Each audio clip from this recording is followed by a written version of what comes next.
Bueno, buenas tardes. En este caso vamos a empezar a ver el tema de cadena epidemiológica, como para entender un poco estos eventos que se estudian a partir de la epidemiología, como habíamos dicho en clases anteriores, ¿no? Y me dice que en este caso la cadena epidemiológica también es conocida como cadena de infección, ¿no? Y va a tener varios eslabones, ¿no? O varios pasos, o varios componentes, como ustedes le quieren. Tenemos acá como la figura nos muestra, la figura 2.9, que tenemos un agente causal específico. Este causal específico va a estar, vamos a ver que va a estar dentro de un reservorio. Después va a tener una puerta de salida hacia, en este caso, poder generar, en este caso, la infección en un nuevo huésped o la puerta de salida al huésped, ¿no? Un modelo de transmisión por cual va a poder llegar hasta el nuevo huésped. En el nuevo huésped vamos a ver que va a haber una puerta de entrada y ese huésped va a tener que tener determinadas características que lo va a transformar en este caso como huésped susceptible. Entonces, para comenzar viendo estos eslabones diferentes, vamos a empezar por el primero, que es el agente causal. En esto de que es el agente causal específico, vamos a ver de que vamos a encontrar agentes causales infecciosos o biológicos en este caso y no biológicos, ¿no? Porque como nosotros hemos hablado más o menos de una oportunidad, no específicamente lo biológico es lo que me puede determinar un proceso de enfermedad en un individuo, porque tenemos que tener en este caso los agentes físicos, ambientales, ¿no? Y fíjense que me habla sobre lo que es el agente causal. Me dice que el agente causal, me dice, va a ser el factor que está presente para la concurrencia de una enfermedad, ¿no? En este caso va a ser aquella cosa o aquella situación, un microorganismo que me pueda causar una enfermedad, ¿no? Me dice que es una causa necesaria, pero no suficiente para generar enfermedades. Después tenemos la definición de lo que es un agente. Me dice que en este caso va a ser el factor, ¿no? Que me va a causar esta enfermedad, que puede ser un microorganismo, me dice una sustancia química, una radiación, un proceso mecánico, ¿no? Un agente conductual, un agente social o un proceso determinado que me puede generar enfermedad. Dentro de nuestras futuras investigaciones, nosotros decimos de que en este caso vamos a tomar cuestiones, en este caso mecánicas, conductuales o algún proceso, porque son los que son recurrentes dentro de nuestro ámbito de desarrollo profesional, ¿no? Porque la idea es investigar o empezar a ver cuál es la causa de nuestras problemáticas dentro del contexto, en este caso, laboral cotidiano, ¿no? Entonces me dice que cuya presencia excesiva o su ausencia relativa, me dice, puede dar la ocurrencia de la enfermedad. Recuerden en este caso que me dice, no es específicamente que haya una presencia que pueda ser excesiva o no, porque la ausencia de una determinada situación o un determinado agente o evento puede ya ser que me determine algún tipo de enfermedad, como por ejemplo nosotros conocemos las enfermedades por carencia que me están indicando de que si hay carencia de algún como macronutriente o micronutriente, me puede determinar en este caso un trastorno a nivel de la salud o me puede determinar una enfermedad. Fíjense en este esquema, ¿no? Que me divide estos factores que pueden ser biológicos o no biológicos, ¿no? Y fíjense que dentro de los biológicos ya tenemos las bacterias, los protozoarios, los metasarios, los hongos, las rickettsia, los virus y los propriones, que van a ser diferentes tipos de microorganismos que se pueden, en este caso, transmitir, me dice, de una persona a otra, o de un animal a otro, ¿no? Y me dice generar, en este caso, algún proceso de enfermedad, ¿no? Como por ejemplo pasa con, en este caso, supongamos, la leptospirosis, o en este caso, la rabia, o COVID, ¿no? En donde me dice, oh, yo voy a tener un microorganismo que me va a desarrollar un proceso de enfermedad.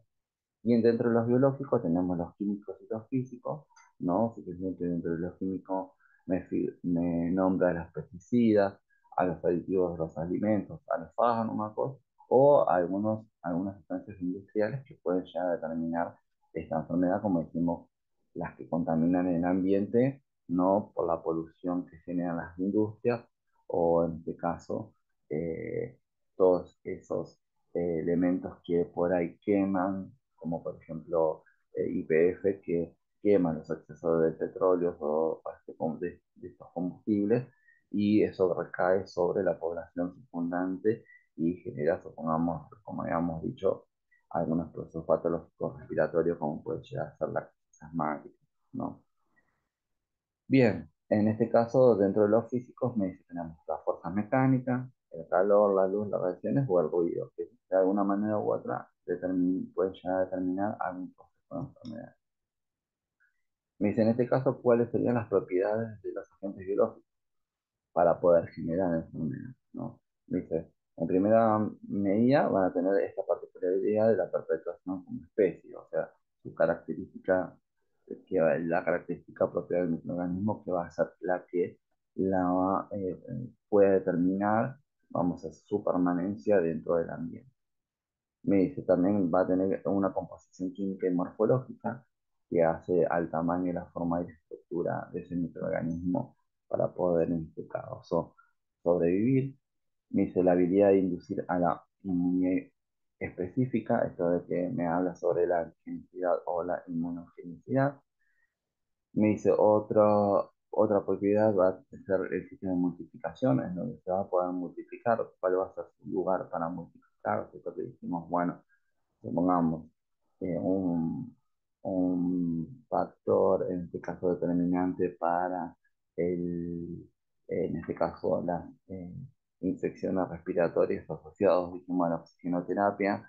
Esto que decíamos, si nosotros no cambiamos el, el agua o la solución con la cual nosotros íbamos a generar la humidificación de esa oxigenoterapia, iba a ser donde los microorganismos iban a multiplicar, ¿no? Porque iban a tener un medio, un hábitat acorde, donde iba a haber humedad, oxígeno y una temperatura adecuada para generar esta multiplicación.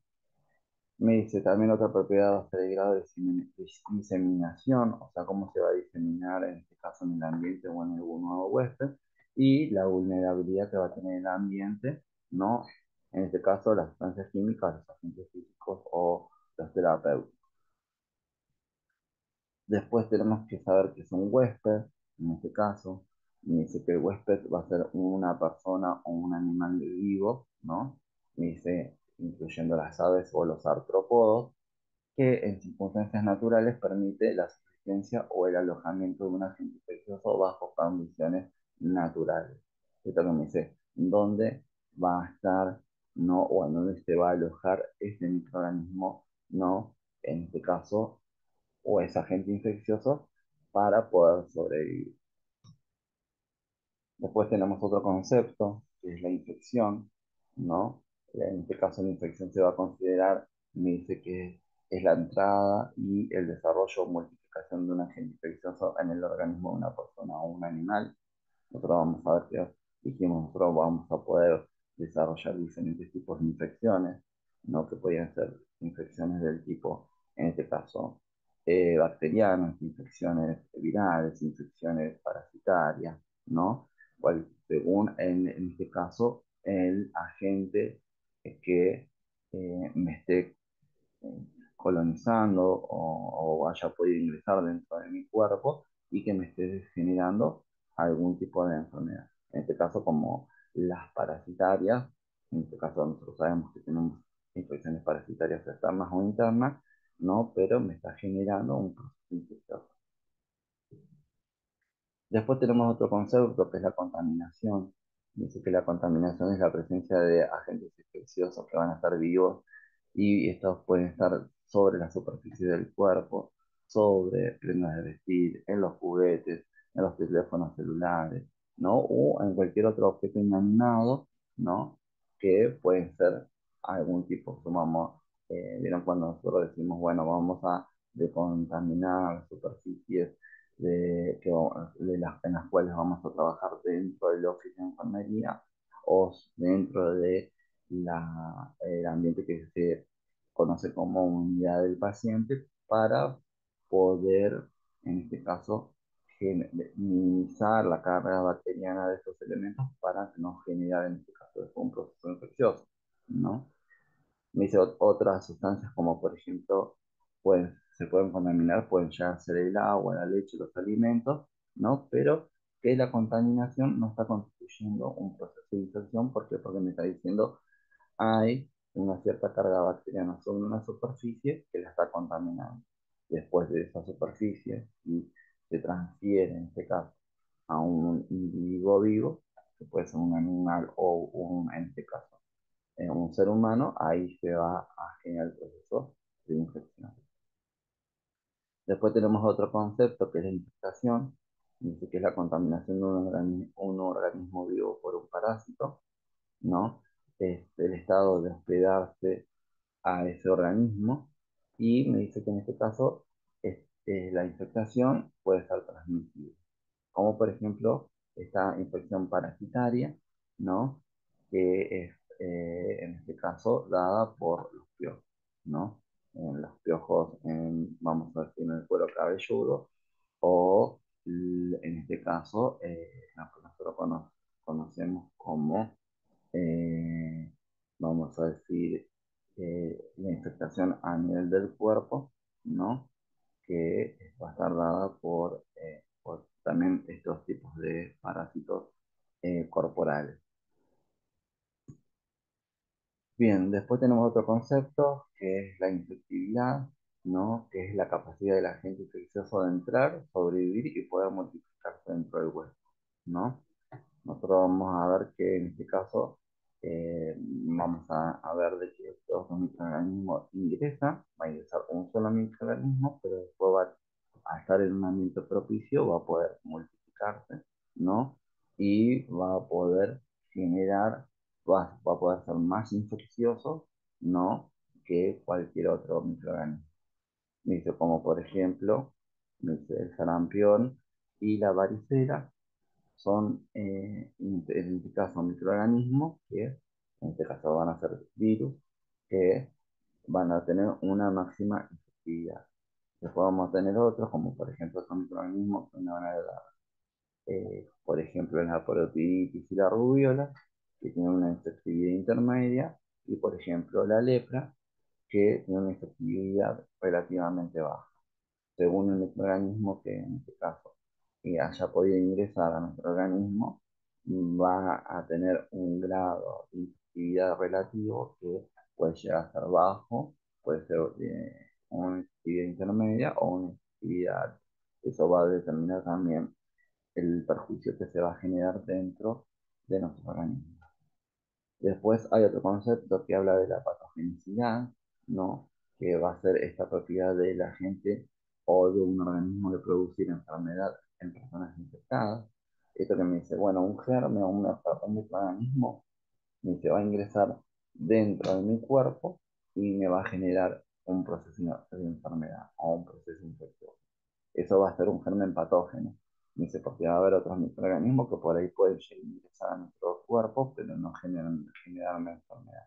No. Esto que decíamos, esta diferencia entre los saprófitos y los patógenos, ¿no? Este mismo organismo que está sobre la piel no genera enfermedad, pero cuando pasa esta primera barrera, que es la piel o la mucosa, mm, puede volverse patógeno y generar algún proceso de enfermedad o algún proceso infeccioso.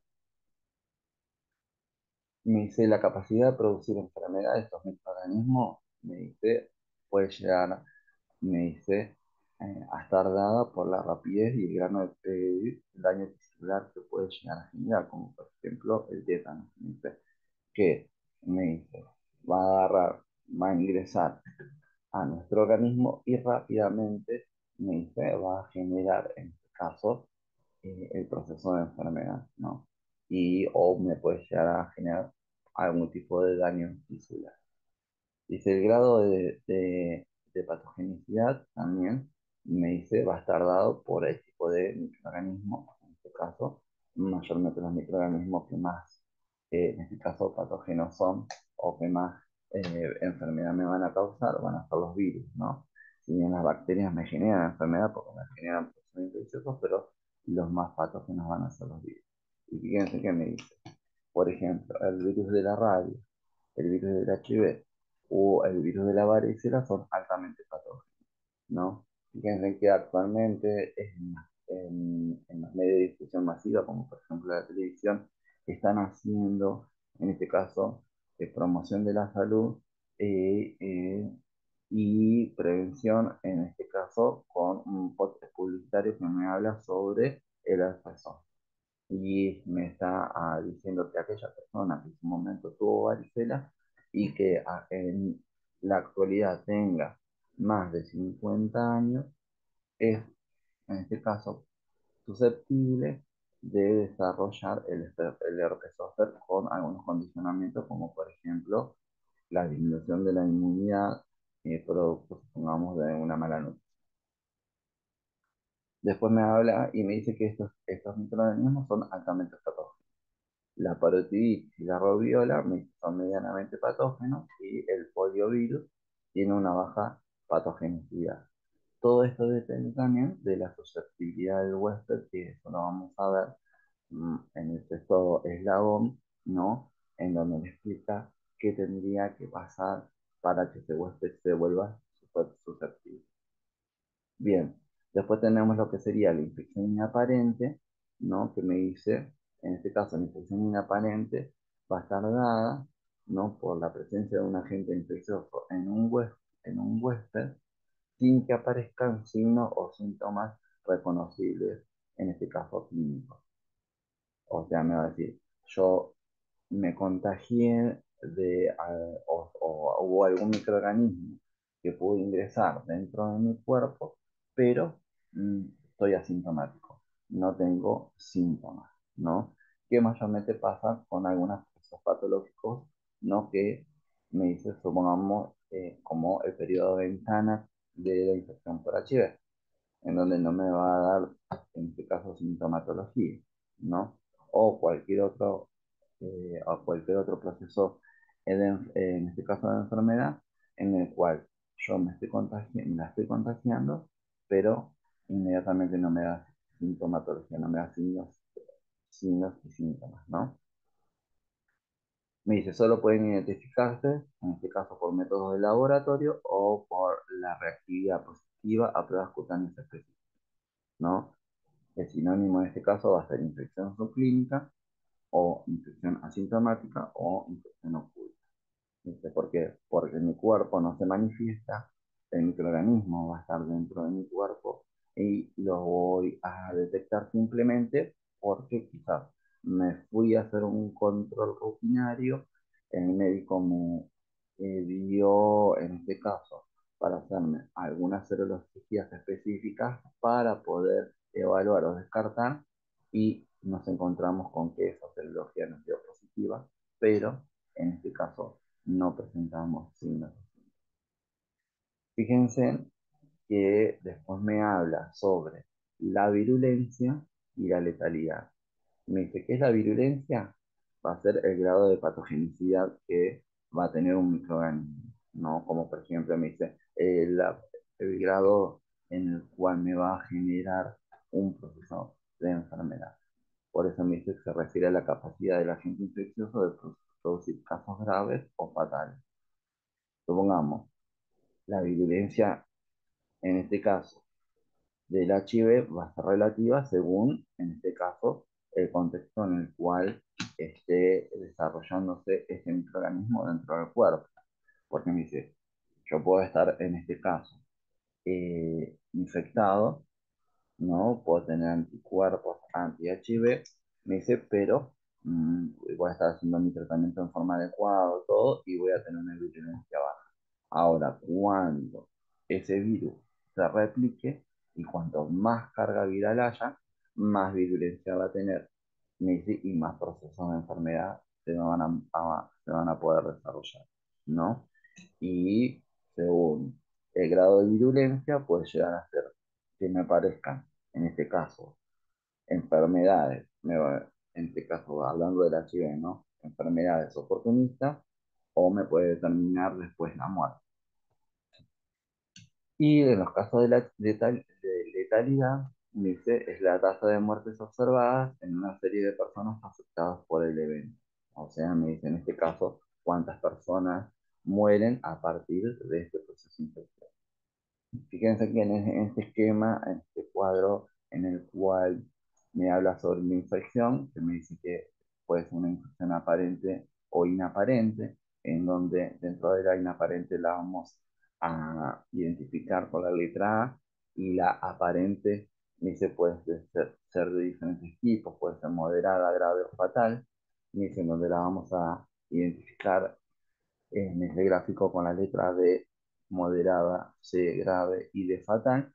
Y después vamos a poder sacar la tasa, en este caso, de patogenicidad, de virulencia o de letalidad, según las personas que empiecen a demostrar, en este caso, sintomatología o no.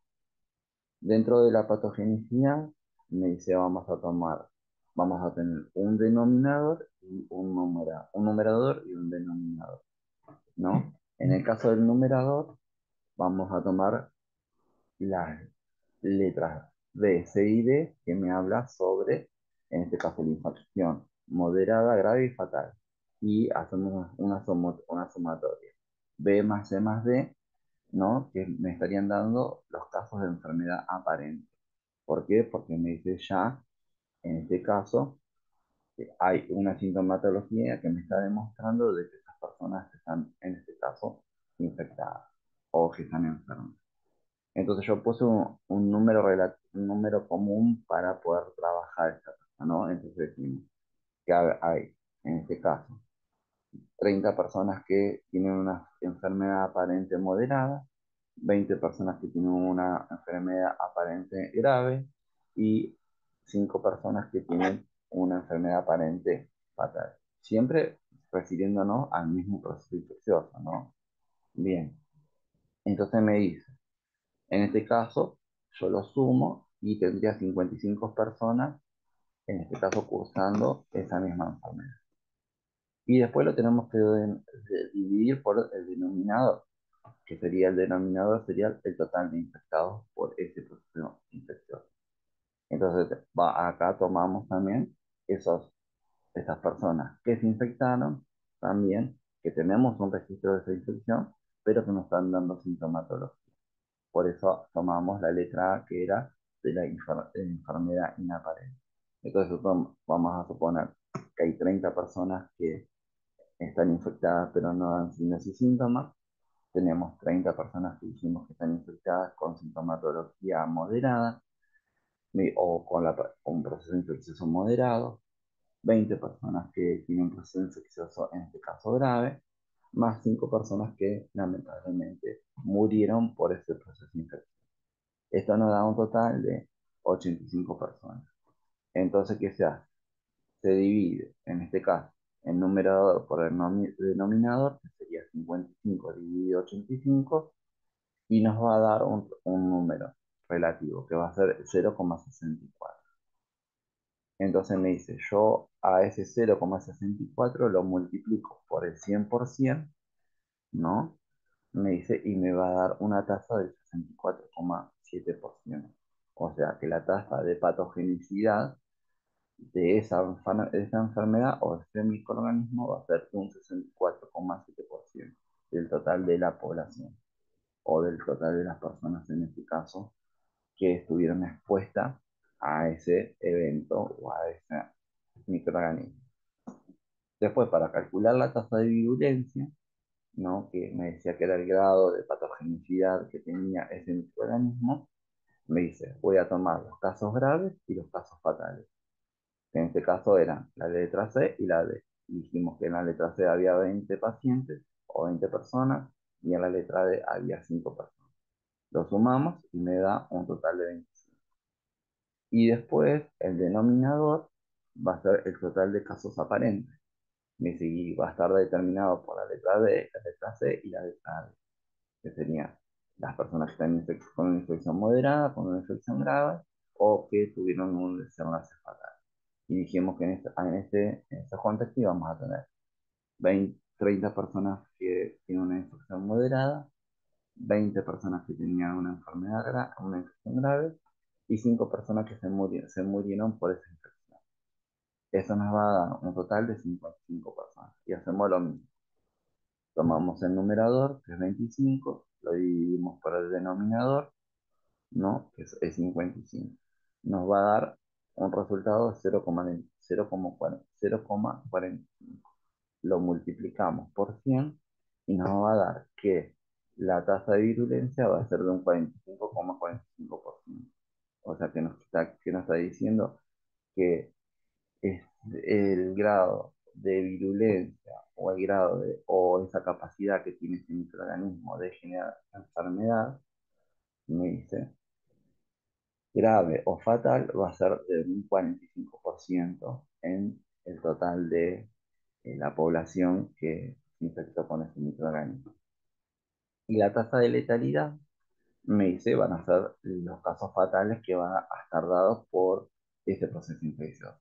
Entonces me dice, en este caso vamos a tomar el total de casos aparentes, que me dice, van a estar dados por las personas que tienen una infección moderada, las personas que tienen una infección grave y las personas que se murieron, en este caso, por ese proceso infeccioso.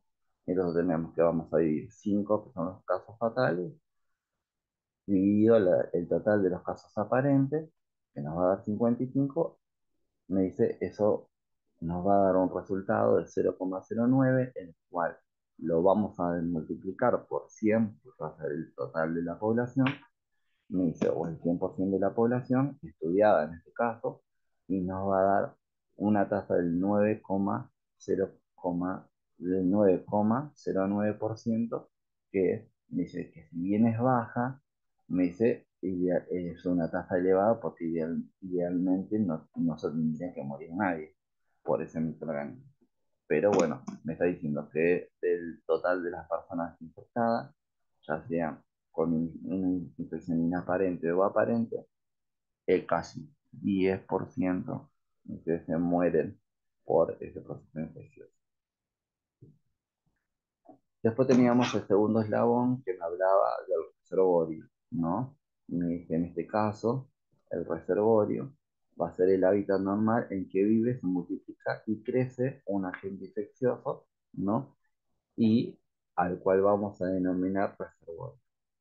Me dice, el reservorio de una infección va a ser cualquier ser humano, animal, artrópodo, planta, suelo, sustancia o la combinación de ellos, donde normalmente vive y se multiplica un agente infeccioso, y del cual depende para su supervivencia y reproducción, de manera que pueda ser transmitido a un huésped susceptible. Y fíjense que en este caso me dice que el reservorio puede ser el propio ser humano, en donde inicialmente va a estar este microorganismo, me dice, se va a multiplicar y ese ser humano se lo va a poder después, en este caso, transmitir a otro. O puede ser cualquier superficie, ¿no?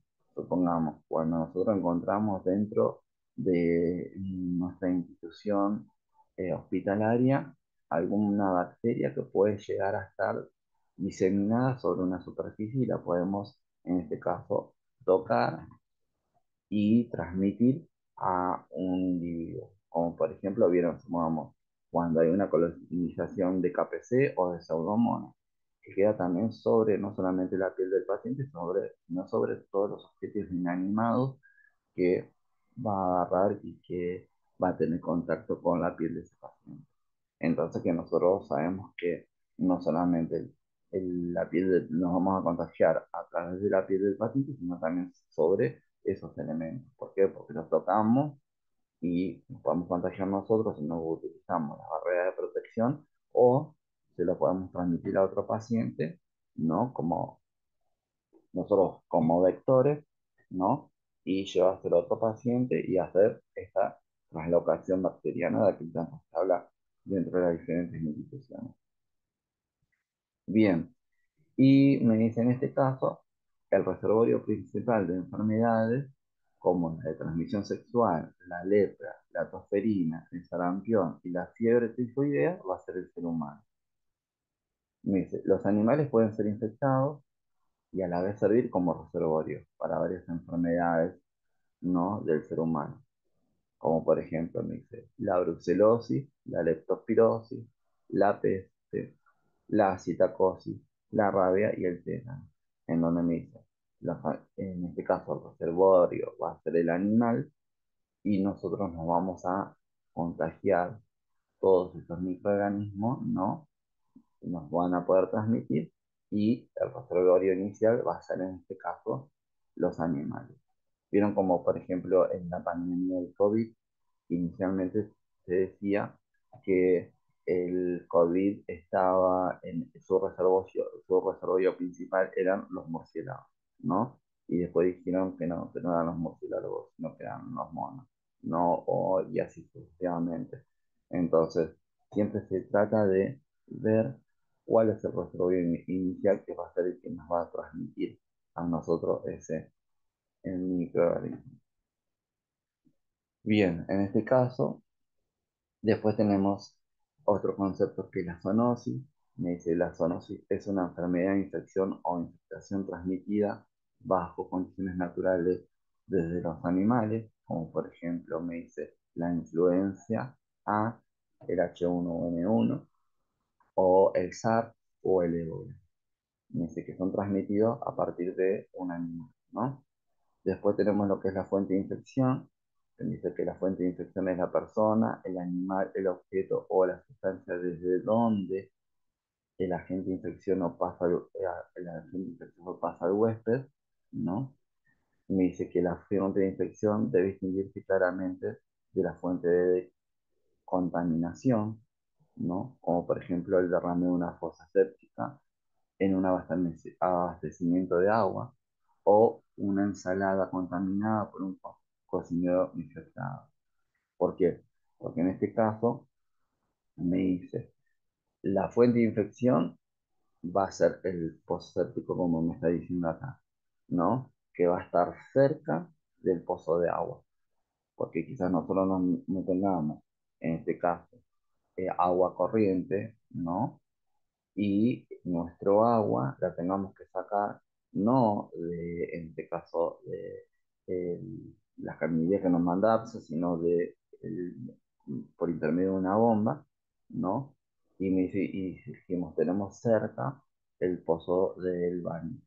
Y eso me estaría contaminando las napas y en este caso me contaminaría el agua que yo voy a beber. Por eso es aconsejable siempre y cuando nosotros tenemos que hacer un pozo séptico, lo tenemos que hacer a una distancia bastante eh, elevada, o bien distante de la bomba de agua.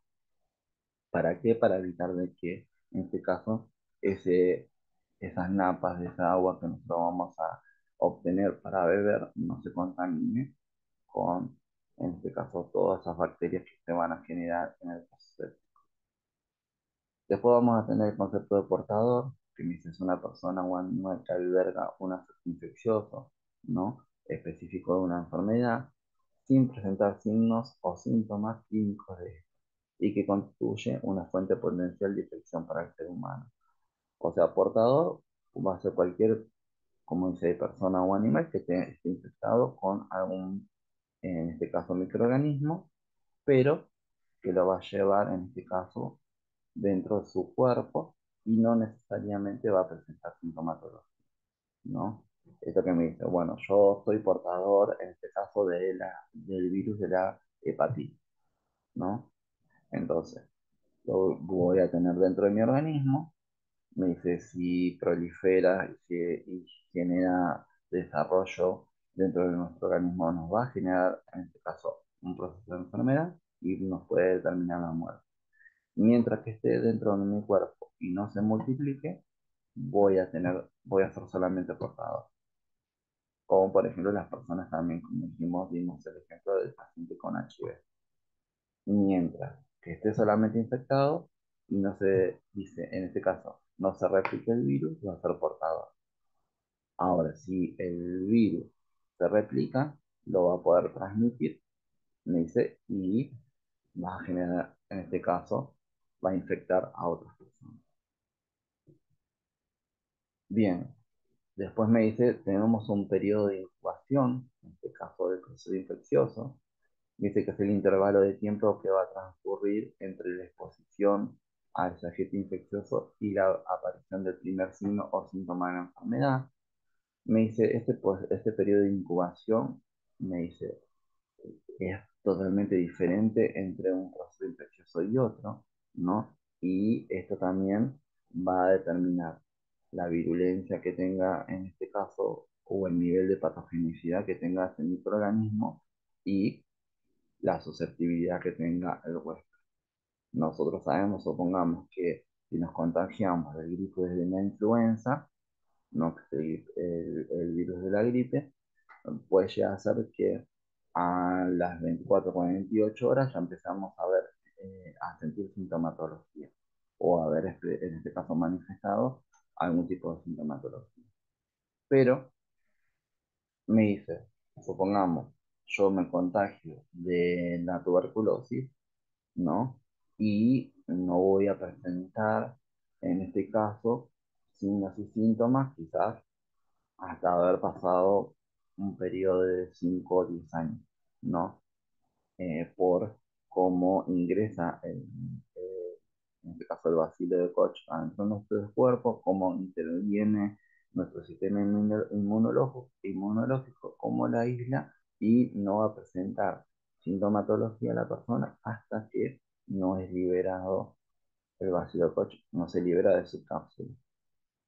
Entonces, este periodo de incubación puede ser en horas, pueden ser en días, puede ser meses o puede ser años, según el microorganismo que en este caso, nosotros, en este caso, nos infecta.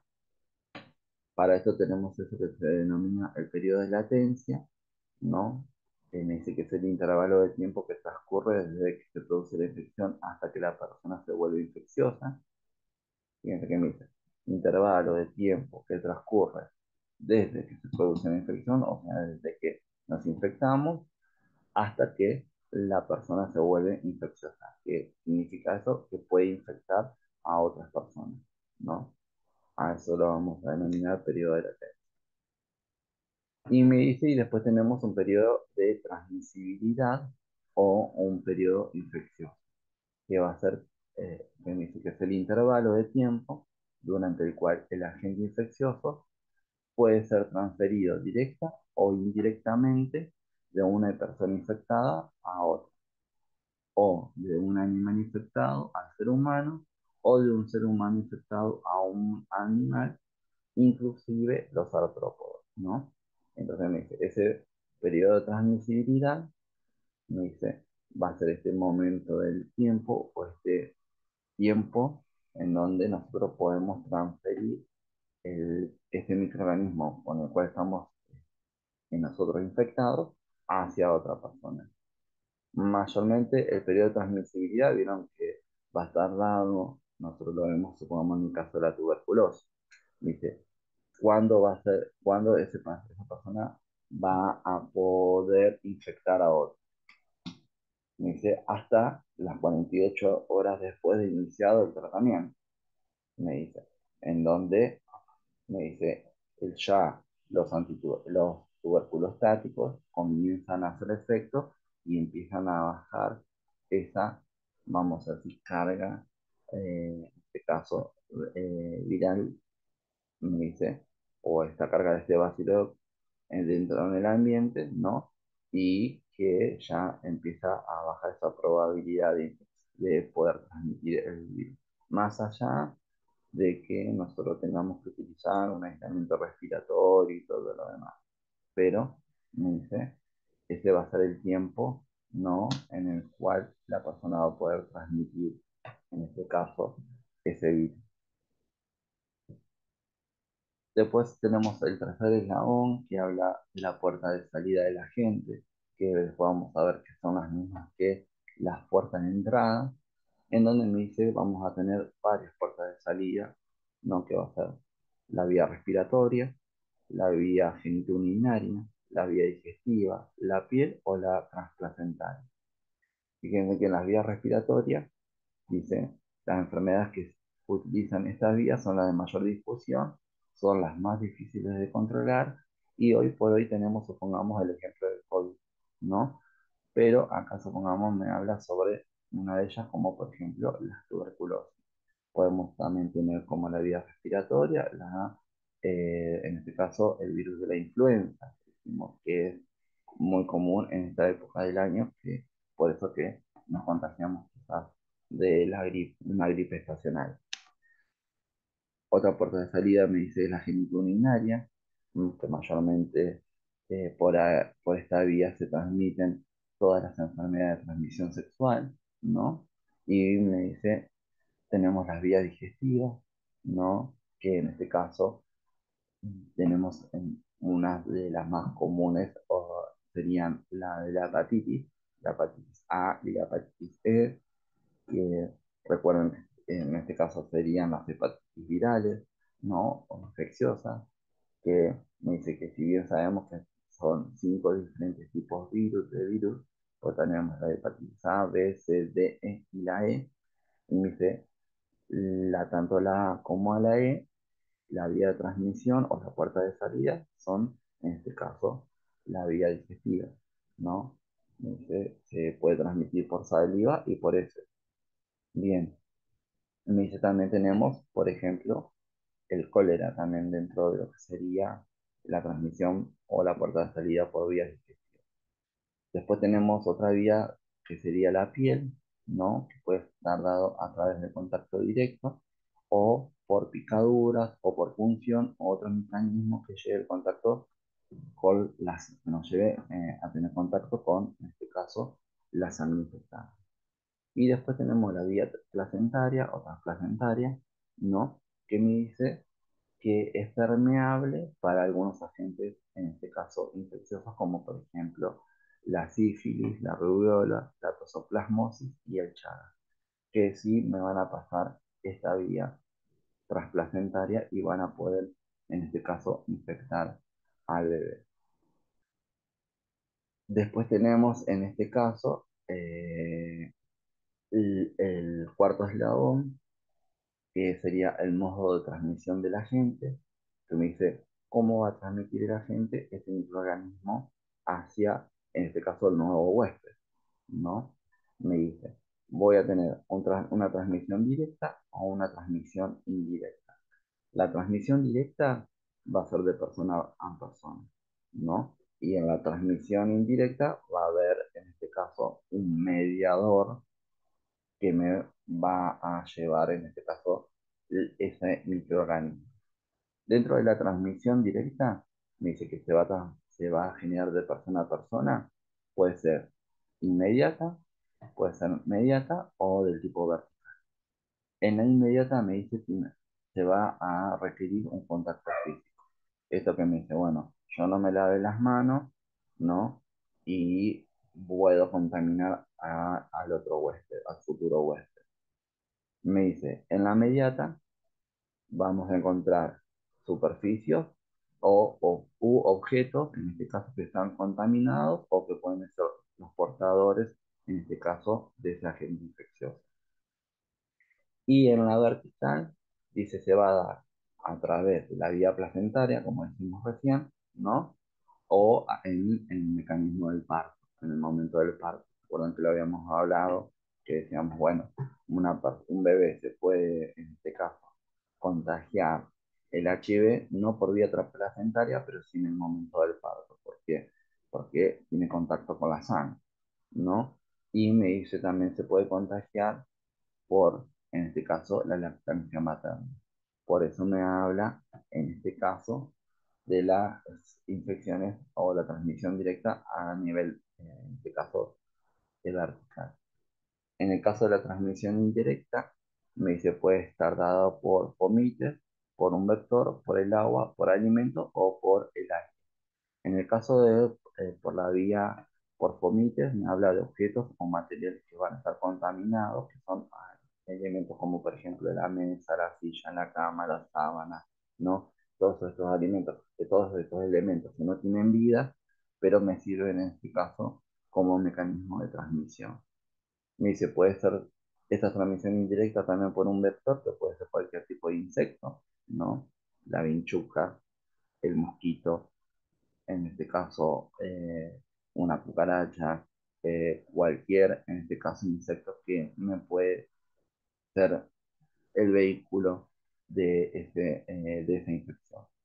Me dice el agua, ¿no? Este agua que puede estar contaminada, los alimentos que pueden estar, en este caso, contaminados, ¿no? Y el aire que me dice que puede ser el vehículo de transmisión, como por ejemplo con el COVID, me dice por la aerolización que se puede llegar a dar, en este caso, de ese microorganismo. Ustedes saben que dijimos que, supongamos, el COVID se va a contagiar o se va a diseminar en el ambiente por las gotitas de flush que nosotros vamos a liberar, me dice, en el momento de hablar, toser, estornudar, cantar, ¿no?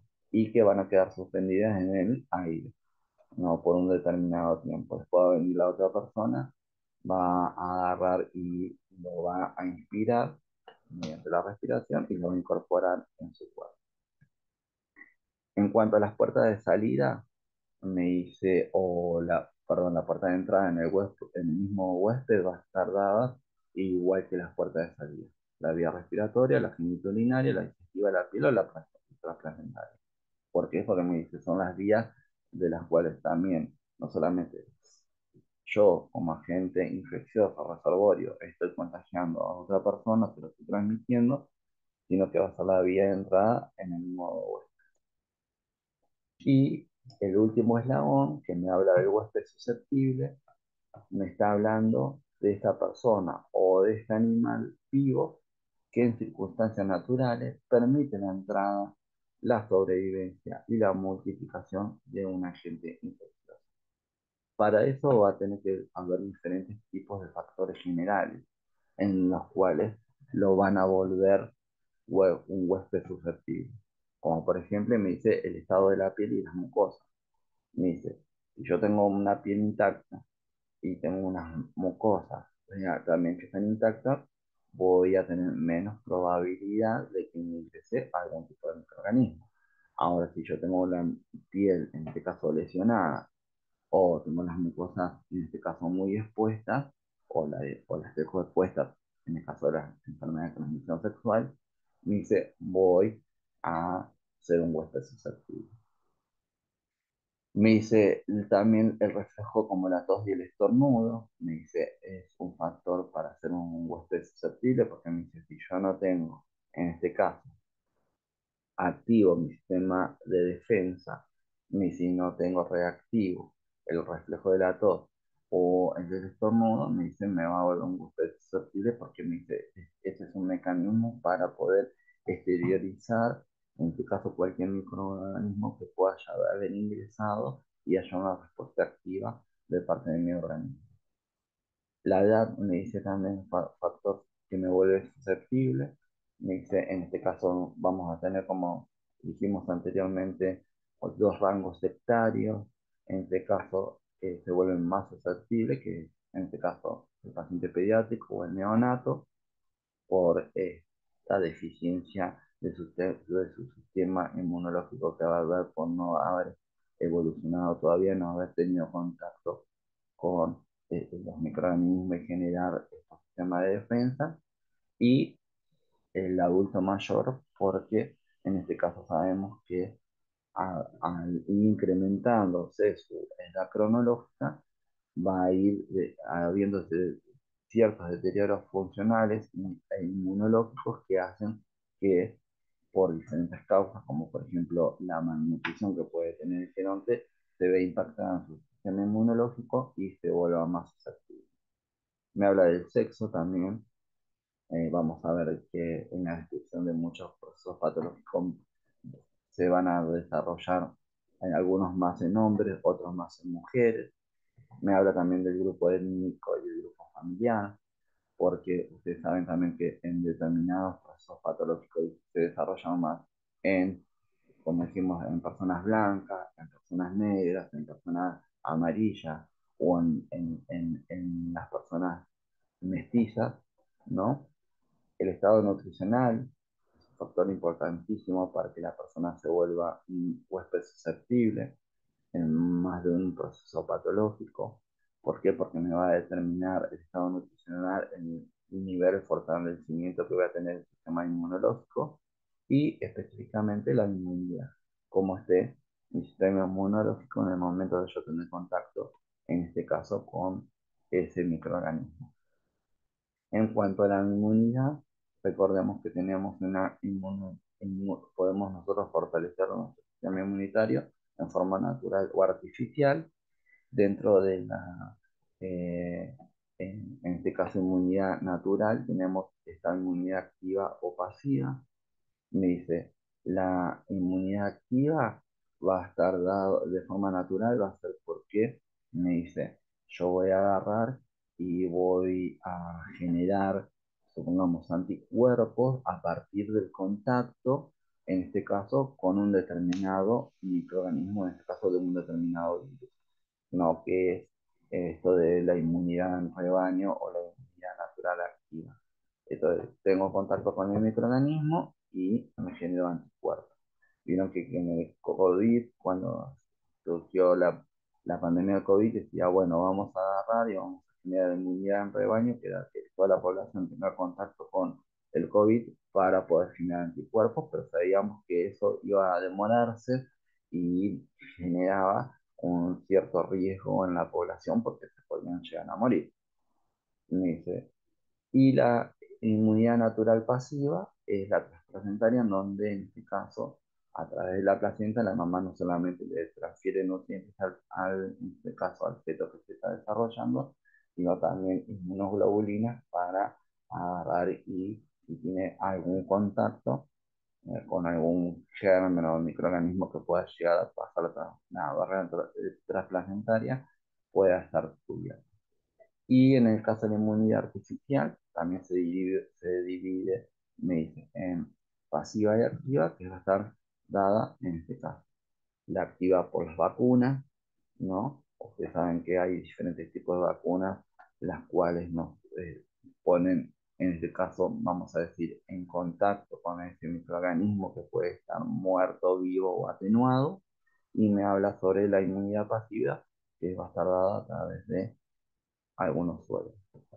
Bueno, acá finalizamos con este tema de lo que era eh, lo que era la cadena epidemiológica, ¿no? Y bueno, después con la lectura del artículo ustedes van a agarrar y van a poder incorporar aún más todos estos conceptos. Bueno, espero que les sea de gran ayuda y ahora después les voy a subir algún comentario sobre también todo lo que es la pirámide poblacional y la demografía.